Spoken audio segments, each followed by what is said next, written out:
ओम शांति। ओम शांति बाबा। आज हम अध्ययन करने जा रहे हैं परम पिता परमात्मा के अनमोल मधुर महावाक्यों को। और ये मुरली अमूल्य है, अनमोल है। ये हम तब अनुभव करते हैं जब बाबा के परम पिता परमात्मा के चैतन्य उपस्थिति में इसका अध्ययन करते हैं।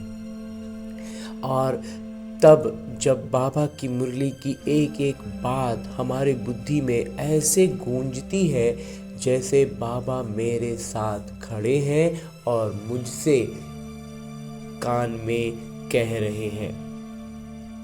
जब भी कोई परिस्थिति हो, कोई भी बात हो, हमारी बुद्धि में बाबा की ये बातें गूंजने लगती हैं। तो इतना श्रेष्ठ जब अनुभव होता है तो हमारे विकर्म विनाश होते हैं, क्योंकि हमारी प्रतिक्रियाएं बाबा की सारे गुणों से की स्मृति के साथ होता है और शक्तियों की जागृति के साथ होता है। तो विकर्म वहीं के वहीं भस्म होते हैं, विनाश होते हैं। तो ऐसा श्रेष्ठ अनुभव पाते हुए हम अपनी अवस्था में लगातार ऊपर उठ सकते हैं, ऊपर आते चले जाते हैं। और इसके लिए करना क्या होता है? बस छोटा सा एक काम है कि हमें अपने दिनचर्या में एक समय, एक स्थान निर्धारित करना है। उस स्थान पर उस समय बड़े फुर्सत से, बड़े इत्मीनान से बैठना है और ये काम प्रतिदिन करना है। कोई भी दिन न छूटे, हर दिन फुर्सत से बैठना है। एक विशेष स्थान अगर रखें, जैसे भक्ति मार्ग में हम पूजा के लिए, और समय भी इस ब्रह्मा कुमार का थोड़ा सा स्पष्टीकरण है कि समय का मतलब ये नहीं कि 7 बजे। इस ब्रह्मा कुमार का ऐसा मंथन है कि 7 बजे 8 बजे ये टाइम नहीं, बल्कि हमारे दिनचर्या में जैसे ही हम भक्ति में स्नान के बाद सबसे पहले पूजा करने के लिए पूजा का कमरे में जाते थे, जिनका घर में जैसा सुविधा हो उस स्थान पर चले जाना है और स्नान के बाद जाना। अगर स्नान में आज 7:30 बज गए तो इसका मतलब ये नहीं कि समय चेंज हो गया, नहीं, स्नान के तुरंत बाद का समय इस ब्रह्मा कुमार को मंथन में लगता है सबसे उचित है। तो वैसे ही स्थान भी, पूजा के लिए जो अगर स्थान बना कर रखे हो तो उसी स्थान पर बैठना है। थोड़ा पवित्र हो, साफ सुथरा हो। तो उस स्थान पर बैठकर अब अपने हाथों में मुरली लेनी है और एक एक शब्द का बड़ी गहराई से अध्ययन करना है। और जब हम इसकी गहराइयों में धीरे धीरे उतरते जाएंगे ना, तो हम बाबा के चैतन्य उपस्थिति का अनुभव पाएंगे। और ये इस ब्रह्मा कुमार का ये अनुभव रहा है और आभास रहा है। इसीलिए हम मुरली का अध्ययन बड़े फुर्सत से, इत्मीनान से बैठकर स्वयं से कम एक बार ज़रूर करना है। फिर हम YouTube पर सुनते रहे, सेंटर पर जाएं, वो सब अच्छी अच्छी बातें हैं, लेकिन जब हम फुर्सत से, इत्मीनान से अकेले बैठकर खुद से जब अध्ययन करते हैं ना, तो बाबा और मैं आमने सामने बैठ बातें कर रहे हैं, ऐसा अनुभव करते हैं। तो इसके लिए और एक छोटा विधि जो हमें आत्माभिमानी स्थिति में आने के लिए करनी चाहिए, वो ये कि जब हम फुर्सत में आकर बैठ गए, मुरली हाथों में लेकर शुरू करने जा रहे हैं, तो पहले अपने इस देहभान से अलग होने का भी अभ्यास करें और अपने सूक्ष्म शरीर के साथ, यानी अपने उसी मन के को लेकर जो इस रावण की दुनिया में बहुत भटक रहा है, उसको लेकर के। क्यों भटक रहा है? क्योंकि वो इसका स्थान है ही नहीं, ये रावण की दुनिया है, तो रावण की दुनिया हमारे मन के लिए है ही नहीं, इसीलिए वो अपनी दुनिया ढूंढने के लिए इतना भटक रहा है। बिल्कुल वैसे ही जैसे एक मछली पानी के बाहर आ जाए तो बहुत छटपटाती है, इसीलिए हमारा मन इतना भटकता है। तो इसे इसके सही गंतव्य तक लेकर चलते हैं। इस शुरुआत, चूँकि ये रास्ता भूल चुका है, तो इसे हम लेकर चलते हैं अपने साथ मधुबन की धरा पर, और उसमें भी खास पांडव भवन के उसी हिस्ट्री हॉल में जहाँ मेरे बाबा ने साकार तन का, यानी इस ब्रह्मा बाबा के तन का आधार लेकर ये मुरली चलाई थी। यूँ तो बाबा ने चलाई थी पहले, तभी आज हमें लिखित रूप में मिल रही है। लेकिन आज भी जब मैं आत्मा अपने आत्म अभिमानी स्थिति में स्थित होकर और स्थित होने के लिए, ये बहुत सरल अभ्यास है, इससे हम आत्माभिमानी स्थिति में स्थित होते हैं और तब बाबा की चैतन्य उपस्थिति का अनुभव पाते हैं। और उसकी अनुभूति का सबसे पहला पायदान ये होता है कि जैसे ही मैं आत्मा खुद को उस स्थान पर अनुभव करता हूँ, परमात्मा के सानिध्य में पहुँचता हूँ, तो मुझ आत्मा के सारे आत्मिक गुण, पवित्रता, शांति, प्रेम और सुख की भरपूरता का एहसास होता है। बाबा सम्मुख बैठे हैं, दृष्टि से मुझ आत्मा में ज्ञान, प्रकाश और अष्ट शक्तियों का प्रवाह कर रहे हैं, ऐसा भी अनुभव पाते हैं, जिससे चारों ओर आनंद का एक आवरण बन जाता है। और उस आवरण में मैं और मेरे बाबा बड़े फुर्सत से बैठ बातें करते हैं। तभी तो मेरे बाबा अपने दिल की बातें इसी मुरली में निहित करके मुझसे कहते हैं, मीठे बच्चे, ये कयामत का समय है। रावण ने सबको कब्र दाखिल कर दिया है, सब के सब मरे पड़े हैं। बाबा आए हैं अमृत वर्षा कर साथ ले जाने। बाबा हमें अमृत का वर्षा कर रहे हैं हम पर, ताकि हम जीवित हों, वास्तविक अर्थों में हम जीवित हों और बाबा के साथ चल सके। बाकी तो सारी दुनिया मरी पड़ी है। हाँ जी बाबा। आगे प्रश्न रूप में बाबा कहते हैं कि शिव बाबा को भोला भंडारी भी कहा जाता है, क्यों? उत्तर बतलाते हैं मेरे बाबा, क्योंकि शिव भोलानाथ जब आते हैं तो गणिकाओं, अहिल्याओं, कुब्जाओं का भी कल्याण कर उन्हें विश्व का मालिक बना देते हैं। आते भी देखो दुख पतित दुनिया और पतित शरीर में है, तो भोले हुए ना। बाबा कहते हैं पतित दुनिया में, पतित शरीर में आते हैं, तो कितने भोले भाले हैं मेरे बाबा। भोले बाबा का निर्देश है, मीठे बच्चे अब अमृत पियो, विकारों रूपी विष को छोड़ दो। हंजी बाबा। गीत है दूर देश का रहने वाला। ओम शांति। रूहानी बच्चों ने गीत सुना, अर्थात रूहों ने इस शरीर के कान कर्मेंद्रियों द्वारा गीत सुना। दूर देश के मुसाफिर आते हैं, तुम भी मुसाफिर हो ना? हाँ जी बाबा, जो भी मनुष्य आत्माएं हैं वो सब मुसाफिर हैं। आत्माओं का कोई भी घर नहीं है। आत्मा है निराकार, निराकारी दुनिया में रहने वाली निराकारी आत्माएं हैं। उसको कहा जाता है निराकारी आत्माओं का घर, देश व लोक। निराकारी आत्माओं का देश कहें, निराकारी आत्माओं का लोक कहें या घर कहें, और कहते हैं इनको जीव आत्माओं का देश कहा जाता है। और यहाँ जो है ये स्थूल वतन, इसको कहते हैं जीव आत्माओं का घर या देश। तो वो है आत्माओं का देश।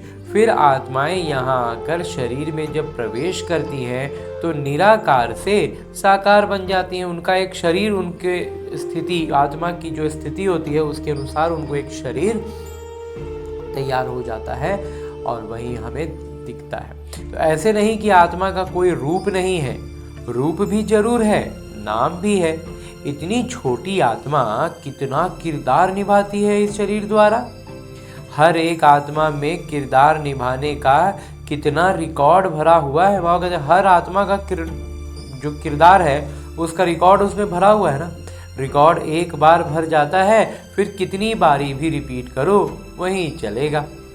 वैसे आत्मा भी इस शरीर के अंदर रिकॉर्ड है, जिसमें 84 जन्मों का किरदार भरा हुआ है।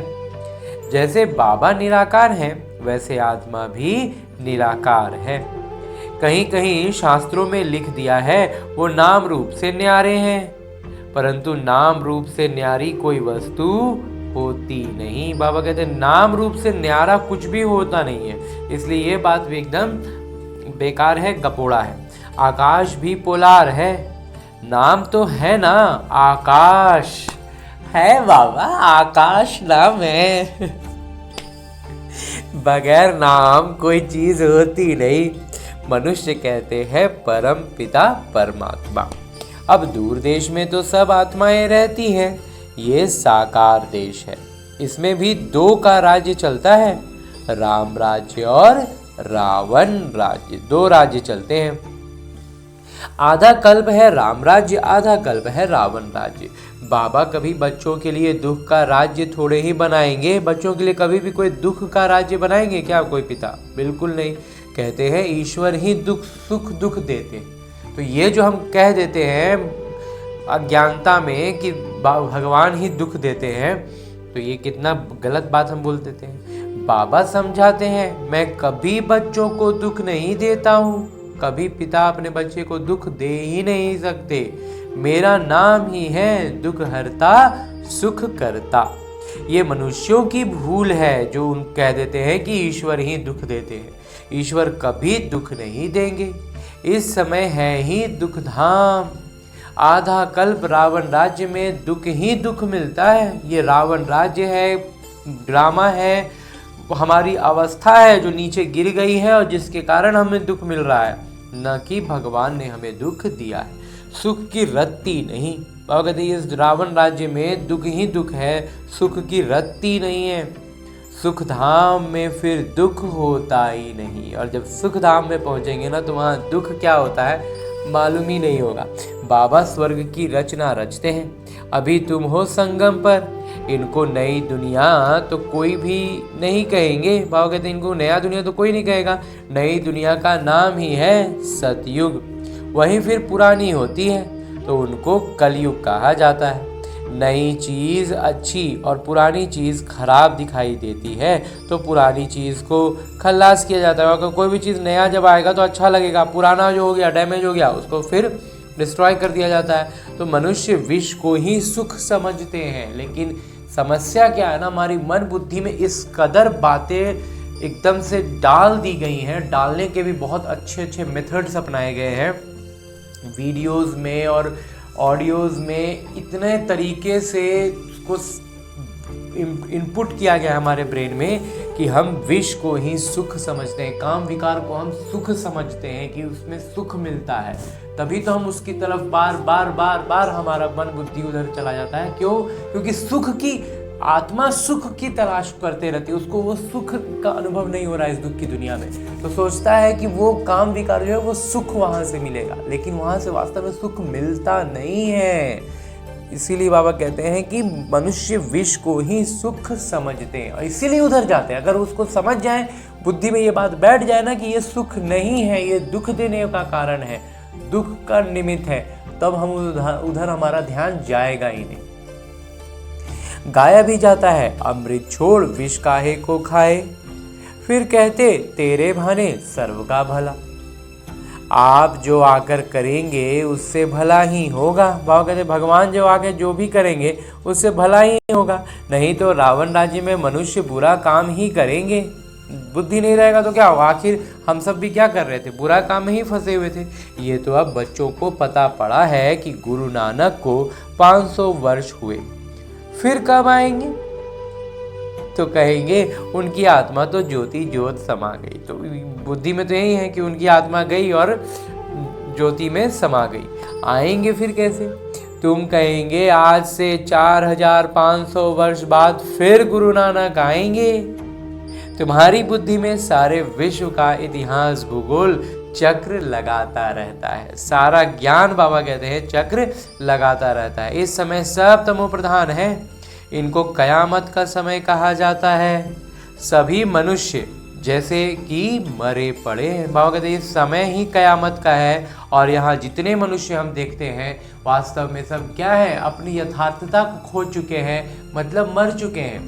कोई भी अपनी कहने को सब कहता है हम अपना मर्जी से कर रहे हैं, हम अपने हिसाब से कर रहे हैं, हम ये कर रहे हैं, लेकिन वास्तव में सारा कुछ उनको जब ज्ञान को नया नया इस ब्रह्मा कुमार ने समझना शुरू किया था ना, तो यही समझ में आया था कि सब कुछ कोई और ड्राइव कर रहा है, हमारी हर एक सोच को, हमारी हर एक स्थिति को कोई और बैठ के ड्राइव कर रहा है। वो जैसे जैसे चलाता है हम वैसे वैसे चल रहे हैं। अभी हमें कोई चीज़ दिखाने लगेगा, हमें उधर घुमाएगा, हम उस तरफ हमारा मन करने लगेगा, हम ये करें वो करें।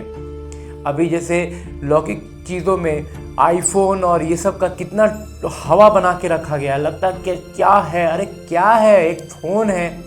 मतलब टेक्नोलॉजी की बात करें तो एक फ़ोन एक ऐसा चीज़ है जिसमें बिना तारों के हम बात कर पाते हैं, बस वही ना है। उसमें फिर ब्रांड का, कारों में बड़े बड़े ब्रांड्स के वो होते, क्या है ये, सिर्फ हमारा ब्रेन वॉश है, उससे ज़्यादा कुछ भी नहीं है। तो वो ड्राइव करा और उसको पाने के लिए उतना महंगा है, उसको हमको लेना है, उसके लिए पता नहीं कौन कौन से कुकर्म किए जा रहे हैं। तो ये सब के सब हमारे विकर्म को बढ़ा रहे हैं और हम क्या हो रहे हैं, वो हमें ड्राइव कर रहा है, हम ड्राइव हो रहे हैं। ऐसी छोटी बड़ी बहुत सारे उदाहरण हैं जिन्हें हम जब नज़दीक से मंथन करते हैं तो समझ में आती है। तो इसलिए बाबा कहते हैं, इसलिए सब जब वो ज्ञान में समझते हैं तो मालूम पड़ता है कि वास्तव में सब तो मरा पड़ा है, और जिसको जैसे चलाया हाँका जा रहा है ना, वैसे हँका रहे हैं, गाय बकरी भेड़ के जैसा। सबकी ज्योति उझाई हुई है। बाबा कहते हैं सबका वास्तविक जो आत्मिक ज्योति है ना, वो एकदम बाबा कहते हैं पूरा बुत्ता नहीं है, लेकिन नाम का खाली जिंदा है, बस उसी एनर्जी से तो वो चल रहा है ना, तो चलेगा ही नहीं। बाबा आते हैं सबको जगाने, तब बाबा आए हैं ताकि वो अपनी ज्योति से जागे, अपनी ज्योति इतनी तेज करे कि उसको सब कुछ नज़र आने लगे। बच्चे जो काम चिता पर बैठ भस्म हो गए हैं, उन्हों को अमृत वर्षा से जगाए साथ ले जाएंगे। बाबा कहते हैं काम चिता में पूरा जल गए हैं, उस पर अमृत की वर्षा बाबा करते हैं, तो वो जागते हैं और अपने साथ बाबा ले जाएंगे। और इस ब्रह्मा कुमार का इस मामले में बहुत बहुत बहुत बहुत निकट अनुभव है बाबा का। बाबा कहते हैं माया रावण ने काम चिता पर बिठाए कब्र दाखिल कर दिया है, सभी सो गए हैं। अब बाबा ज्ञान अमृत पिलाते हैं। अब ज्ञान अमृत कहाँ और वो पानी कहाँ, जो पानी नदी गंगा जल और ये बोलते हैं, बाबा कहते हैं वो अमृत थोड़ी है। अमृत तो बाबा जो ज्ञान वर्षा कर रहे हैं वो ना अमृत है। सिख लोगों का बड़ा दिन होता है तो बड़े धूमधाम से तालाब को साफ करते हैं, मिट्टी निकालते हैं, इसलिए नाम ही रखा है अमृतसर। उस जल में समझते हैं अमृत है, अमृत का तालाब है। गुरु नानक ने भी बाबा की महिमा की है, खुद कहते हैं एक ओंकार सतराम वाहे गुरु, वो सदैव सच बोलने वाले हैं। सत्यनारायण की कथा है ना, हर धर्म के नाम पर अलग अलग बातें हम समझते हैं और गड़बड़ यही करते हैं कि जो बताया जा रहा है उसको नहीं सुन के जो बता रहा है उसकी बात उसके पीछे फंस जाते हैं, तो बस उसी में हम अलग अलग धर्म अलग अलग मठ पंथ के हो जाते हैं। नहीं तो एक ओंकार सतनाम हो या फिर सत्यनारायण की कथा हो। मनुष्य भक्ति मार्ग में कितनी कथाएं सुनते आए हैं, अमर कथा, तीजरी की कथा और भी न जाने कितनी कथाएं थीं। कहते हैं शंकर ने पार्वती को कथा सुनाई, वो तो सूक्ष्मतन में रहने वाले, वहाँ फिर कथा कौन सी सुनाई, वहाँ बोलना और सुनना होगा क्या वो सब बातें बाबा बैठ समझाते हैं कि वास्तव में तुमको अमर कथा सुनाए, अमर लोक में ले जाने मैं आया हूँ। मृत्युलोक से अमर लोक में ले जाता हूँ। बाकी सूक्ष्मतन में पार्वती ने क्या दोष किया जो उनको अमर कथा सुनाएंगे? आखिर पार्वती को क्या वो था कि उनको अमर कथा सुनाना पड़े? शास्त्रों में तो अनेकों कथाएं लिख दी हैं, सत्यनारायण की सच्ची कथा तो है नहीं। सत्यनारायण की कथा का टाइटल देते हैं, लेकिन बाबा कहते हैं वो सत्यनारायण की उसमें कथा होती कहाँ, वो तो लीलावती कलावती की कथा होती है सत्यनारायण की कथा तो है ही नहीं। तुमने कितनी सत्यनारायण की कथाएं सुनी होंगी, हर महीने सुनते थे बाबा, लीलावती कलावती की कहानी। हर पूर्णिमा के दिन सत्यनारायण की कथा का आयोजन घर पे होता था और उसमें हम लीलावती कलावती की कथाएं सुनते रहते थे। बाबा कहते तुमने कितनी सत्यनारायण की कथाएं सुनी होंगी, फिर सत्यनारायण कोई बनते हैं क्या और ही गिरते जाते हैं। कल लीलावती कलावती की कहानी सुनेंगे तो नीचे ही गिरेंगे ना। सत्यनारायण की कथा सुनते ही नहीं थे तो सत्यनारायण की तरह बनेंगे कैसे। तो इसलिए सत्यनारायण की तरह बन ही नहीं सकते थे, क्योंकि सत्यनारायण की यथार्थ परिचय मिलता ही नहीं था। अभी तुम समझते हो हम नर से नारायण, नारी से लक्ष्मी बनते हैं। ये है अमर लोक में जाने के लिए सच्ची सत्यनारायण की कथा, तीजरी की कथा। बाबा कहते हैं अभी जो बाबा हमें ज्ञान सुना रहे ना, ये है ना सत्यनारायण की कथा, तीजरी की कथा। तो इससे हम सत्यनारायण बनने का मार्ग में आगे बढ़ रहे हैं। तुम आत्माओं को ज्ञान का तीसरा नेत्र मिला है। तीजरी की कथा का मतलब ज्ञान का तीसरा नेत्र, और सत्यनारायण का मतलब जो लक्ष्मी नारायण बनने का ज्ञान। तो बाबा समझाते हैं तुम ही गुलगुल पूज्य थे, फिर 84 जन्मों के बाद तुम ही पुजारी बने हो, इसलिए गाया हुआ है आप ही पूज्य आप ही पुजारी। बाबा कहते हैं मैं तो सदैव पूज्य हूँ, तुमको आकर पुजारी से पूज्य बनाता हूँ। बाबा तो सदैव पूज्य ही होते हैं, वो पुजारी नहीं बनते। हमें वो पुजारी से वापस पूज्य बना रहे हैं। ये है पतित दुनिया। सतयुग में पूज्य पावन मनुष्य और इस समय है पुजारी पतित मनुष्य। साधु संत गाते रहते हैं पतित पावन सीताराम। ये अक्षर है सही। सब सीताएं ब्राइड्स हैं, दुल्हने हैं। कहते हैं हे राम आकर हमको पावन बनाइए। सब भक्तियां पुकारती हैं, आत्मा पुकारती है हे राम। गांधी जी भी गीता सुनाकर पूरी करते थे तो कहते थे हे पतित पावन सीताराम। अभी तुम जानते हो गीता कोई श्री कृष्ण ने नहीं सुनाई। बाबा कहते हैं ओपिनियन लेते रहो कि ईश्वर सर्वव्यापी नहीं है। बाबा कहते हैं ये बात भी ना, जब किसी को समझाओ तो ये बात भी जरूर समझाना है कि ईश्वर जो है वो सर्वव्यापी नहीं है। गीता का भगवान शिव है, न कि श्री कृष्ण। पहले तो पूछो गीता का भगवान किसको कहा जाता है? भगवान निराकार को कहेंगे व साकार को। श्री कृष्ण तो है साकार, शिव है निराकार। तो वो सिर्फ इस तन का लोन लेते हैं, आधार लेते हैं, बाकी माता के गर्भ से जन्म नहीं लेते हैं।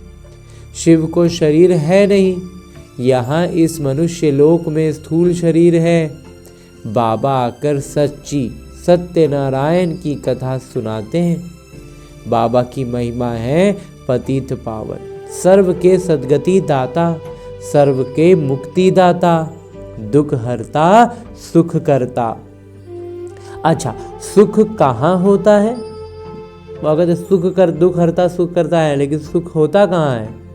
यहाँ नहीं हो सकता। अगर यहाँ तो हो ही नहीं सकता। सुख मिलेगा दूसरे जन्म में, जब पुरानी दुनिया खत्म हो और स्वर्ग की स्थापना हो जाएगी। अच्छा, मुक्तिदाता किससे करते हैं? मुक्तिदाता मुक्त किससे करते हैं? रावण के दुख से। ये तो दुख धाम है ना। अच्छा, फिर गाइड भी बनते हैं, पथ प्रदर्शक भी बनते हैं बाबा। तो ये शरीर तो यहाँ खत्म हो जाते हैं, बाकी आत्माओं को ले जाते हैं। तो जो पथ प्रदर्शक बनते हैं वो आत्माओं को लेकर जाते हैं, शरीर तो जाते नहीं।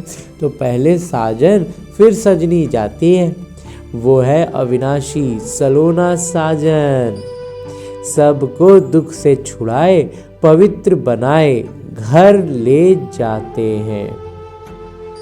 शादी कर जब आते हैं तो पहले होता है घोट यानी पति, पिछाड़ी में ब्राइड यानी पत्नी रहती है। आगे आगे पति चलता है, पीछे पीछे पत्नी चलती है।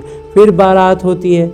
अब तुम्हारी माला भी ऐसी है, ऊपर में शिव बाबा फूल, उसे नमस्कार करेंगे। जो पूरा माला एक बार होता है पूरा, तो उस फूल को एक बार प्रणाम करते हैं।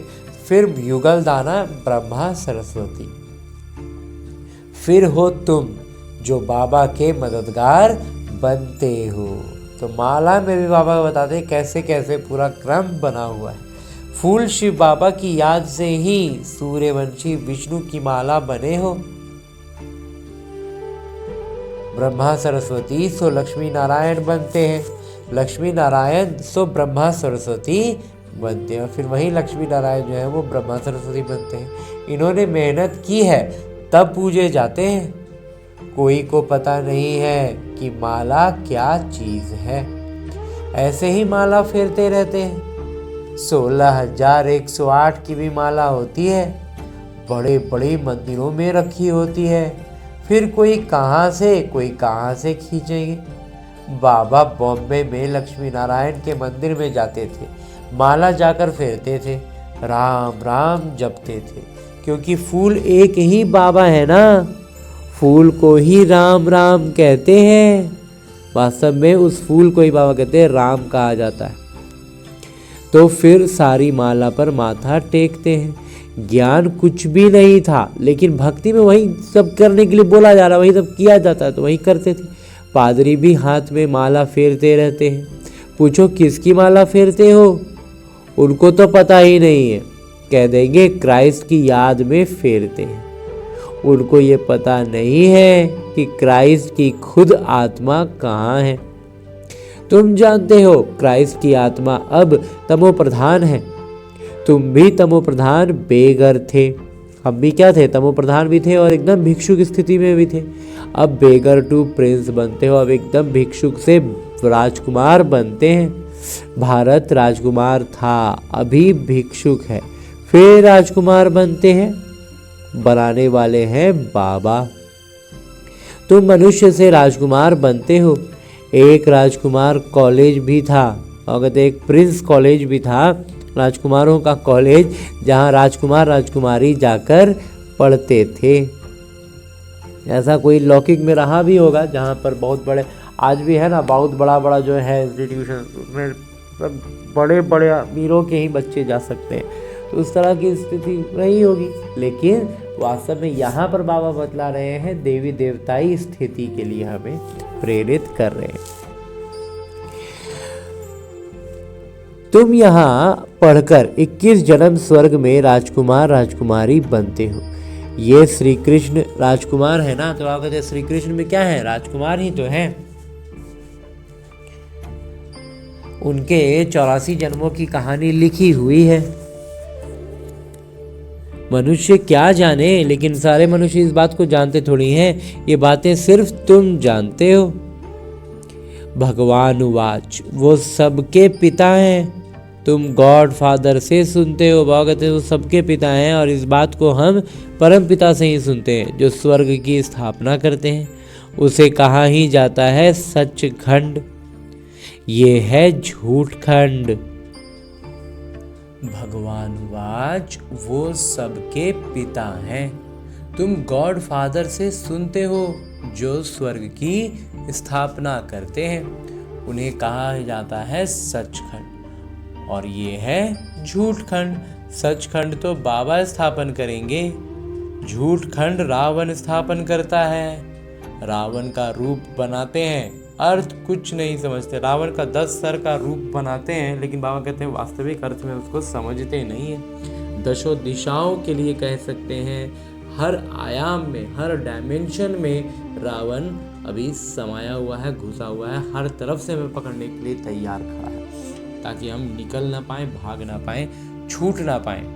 लेकिन बाबा का हाथ पकड़े रहेंगे तो रावण सामने आ नहीं पाएगा। अगर किसी को भी पता नहीं है कि आखिरीन भी रावण है कौन, जिसको मारते हैं वो फिर जिंदा हो जाता है। वास्तव में 5 विकार स्त्री के, 5 विकार पुरुष के, इनको कहा जाता है रावण।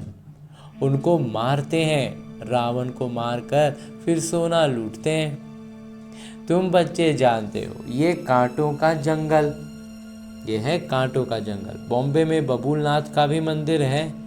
बाबा आकर कांटों को फूल बनाते हैं, सब एक दूसरे को कांटा लगाते हैं, अर्थात काम कटारी चलाते हैं। बाबा कहते हैं काम कटारी चलाना, काम विकार में फंसना मतलब दूसरे को कांटा लगाना, इसलिए इनको कांटों का जंगल कहा जाता है। सब एक दूसरे को प्रति काम विकार की दृष्टि से ही देख रहे हैं। सतयुग को गार्डन ऑफ अल्लाह कहा जाता है।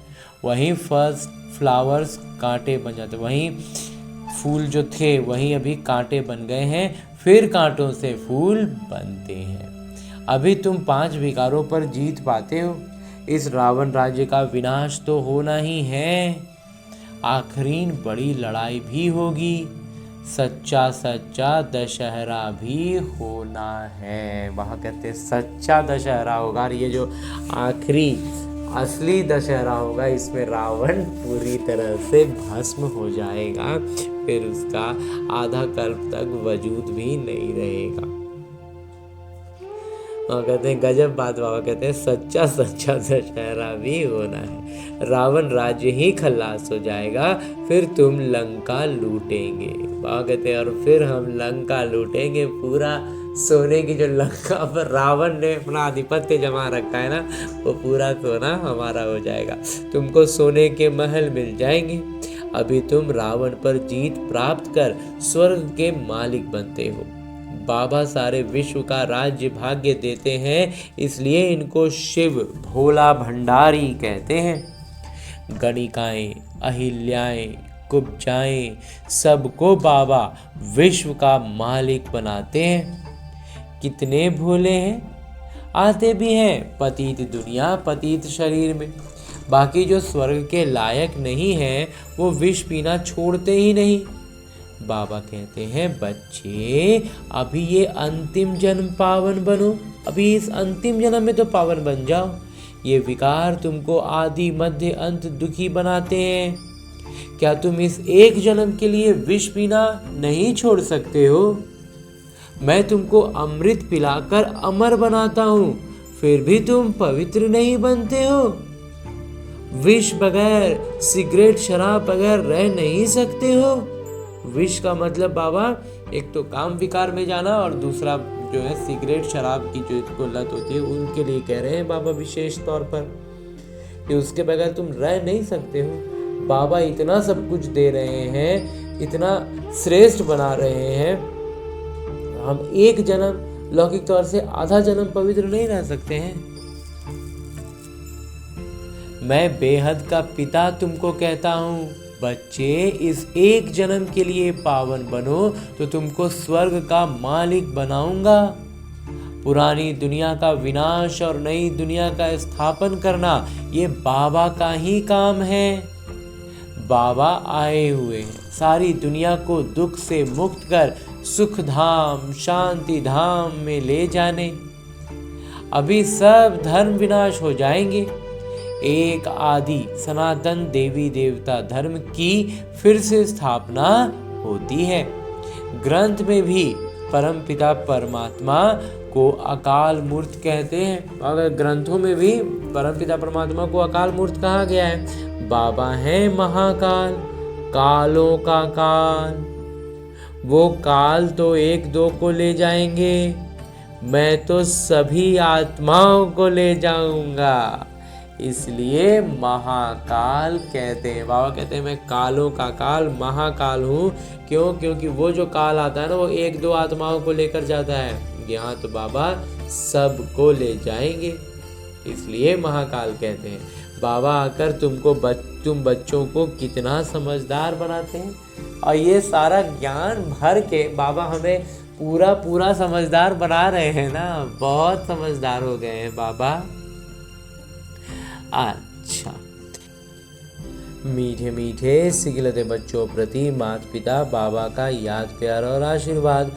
रूहानी बाबा की रूहानी बच्चों को नमस्ते। हम रूहानी बच्चों की ओर से रूहानी माता पिता को याद प्यार और प्रणाम। धन्यवाद बाबा, धन्यवाद। मुरली के लिए भी धन्यवाद, और इस अनूठे अलौकिक ब्राह्मण जीवन के लिए भी बहुत बहुत बहुत धन्यवाद बाबा, बहुत धन्यवाद। आगे आज की मुरली से लिए गए वो प्रमुख बिंदु हैं जिन्हें हमें अपने ब्राह्मण जीवन में धारण करने हैं और ब्राह्मण सो फरिश्ता, फरिश्ता सो देवता बनना है। उसके लिए जो सबसे पहली बिंदु है वो है इस अंतिम जन्म में विष को त्याग अमृत पीना और पिलाना है, पावन बनना है, कांटों को फूल बनाने की सेवा करनी है। दूसरा बिंदु है विष्णु के गले की माला का दाना बनने के लिए बाबा की याद में रहना है, पूरा पूरा मददगार बन बाबा समान दुख हरता बनना है। हाँ जी बाबा। और आगे मेरे बाबा वरदान दे रहे हैं। वरदान देते हुए मेरे बाबा कहते हैं, अपनी अलौकिक रूहानी वृत्ति द्वारा सर्व आत्माओं पर अपना प्रभाव डालने वाले ज्ञान सूर्य भवा।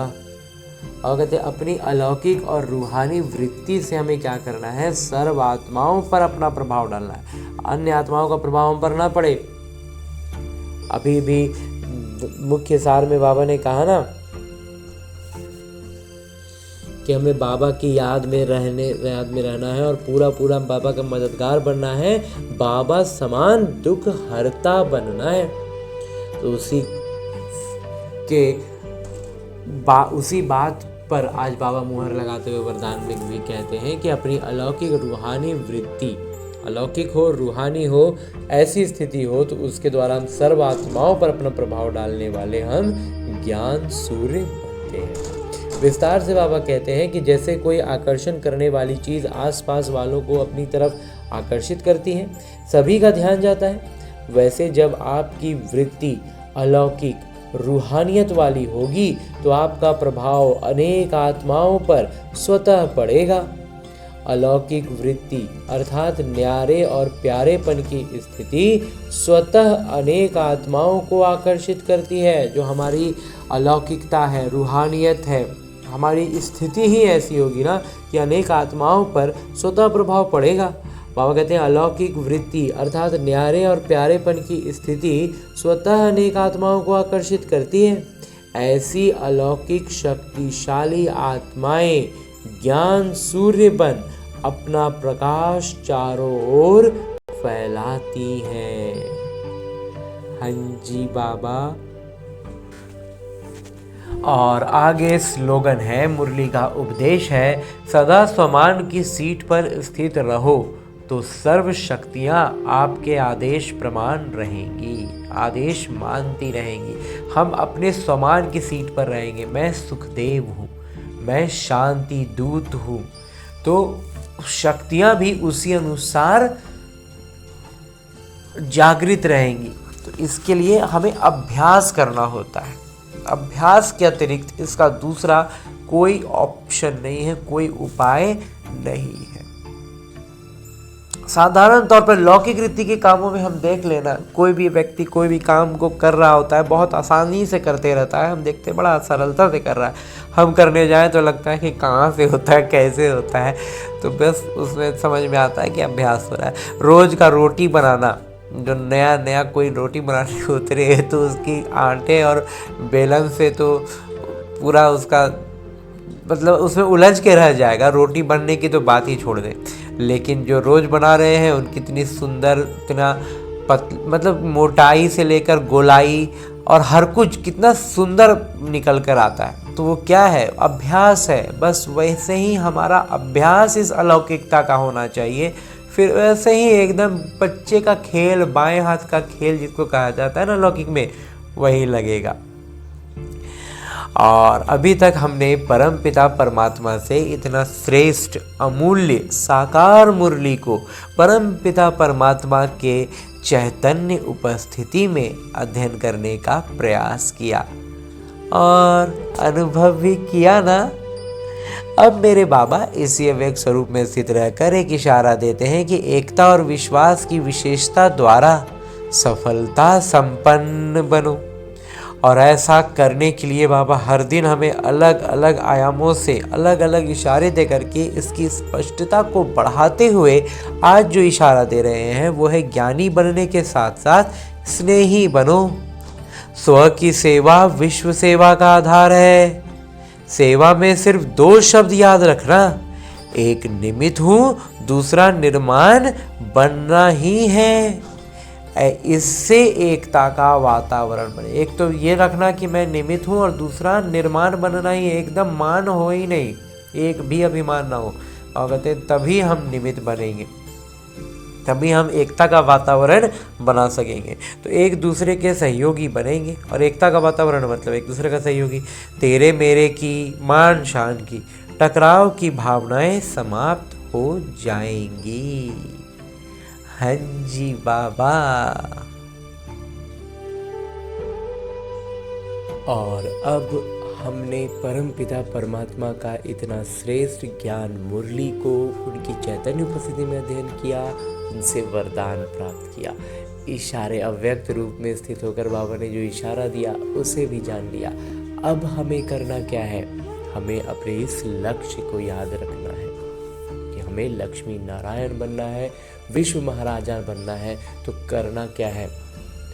इन सारी ज्ञान की बातों को वास्तविक जीवन में अपनाना है। और ये वास्तविक जीवन भी कहना एक तरह से गलत होगा, क्योंकि ये जो मेरा लौकिक जीवन है ये बस और बस मेरे अभ्यास के लिए है। उसका एक अभ्यास पुस्तिका है जिसमें आने वाली हर परिस्थिति मेरे लिए एक प्रश्न है, और उस प्रश्न का मैं कितना आत्माभिमानी स्थिति में रहकर उत्तर देता हूँ, उस पर अपनी प्रतिक्रिया देता हूँ, वही निर्धारित कर रहा है कि मैं अपने लक्ष्य के कितने करीब पहुँच रहा हूँ। तो इसके लिए अभी फिलहाल हमें लौटना है अपने इस स्थूल शरीर में, अपने इस किरदार, जहाँ मुझे न केवल अपने सारे आत्मिक गुणों की स्मृति रखनी है बल्कि अष्ट शक्तियों की जागृति रखनी है। और उन अष्ट शक्तियों को इस ब्रह्मा कुमार ने अपने मंथन से इस क्रम में सजाया है कि सबसे पहले हमारे भीतर ज्ञान के बाद जो शक्ति जागृत होती है वो होती है सहन शक्ति।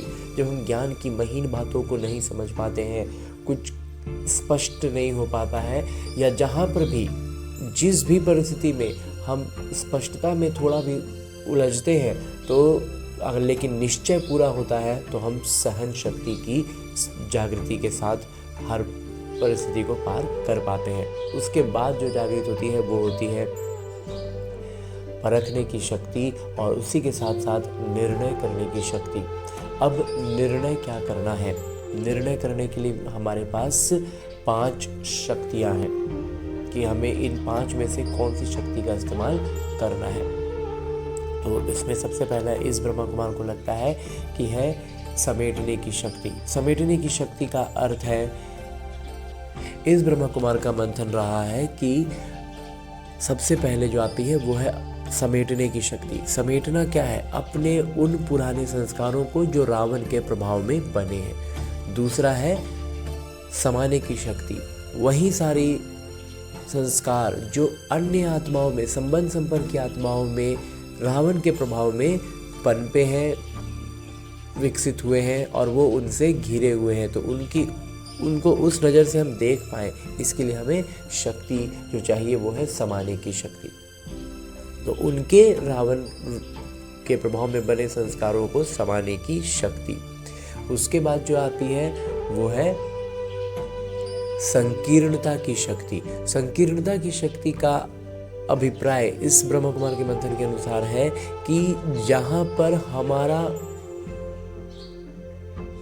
हस्तक्षेप का या फिर हमारे इन्वॉल्व होने का, हमारे उससे जुड़ने का कोई अर्थ नहीं है, हमारे लिए वो व्यर्थ है, तो वैसे में अपने आप को उसमें जोड़कर हम खामोखा में कहीं उलझ ना रहे हो, इसके लिए भी, इसका स्पष्टीकरण के लिए भी हमें शक्ति चाहिए कि जहाँ ज़रूरत, मतलब संकीर्णता के साथ, मतलब जिसको कहते हैं कि आराम से हम निकल सकते हैं और हम झूठ मूठ में फंस रहे हैं, वो काम ना करके, तो इसके लिए भी शक्ति चाहिए। तो वही है संकीर्णता की शक्ति। उसके बाद जो है वो है सामना करने की शक्ति। तो ये भी हमें परखना होगा ना कि हम यहाँ से एकदम, मतलब बिना किसी जुड़ाव के एकदम सीधे निकल सकते हैं या फिर हम निकल नहीं सकते, तो हमें उसका सामना करना ही है। तो हम उस परिस्थिति का, उन बातों का अच्छे से सामना कर पाए, उसके लिए भी हमें जो शक्ति चाहिए वही है सामना करने की शक्ति। और उसके बाद जो एक शक्ति है उसका नाम है सहयोग की शक्ति।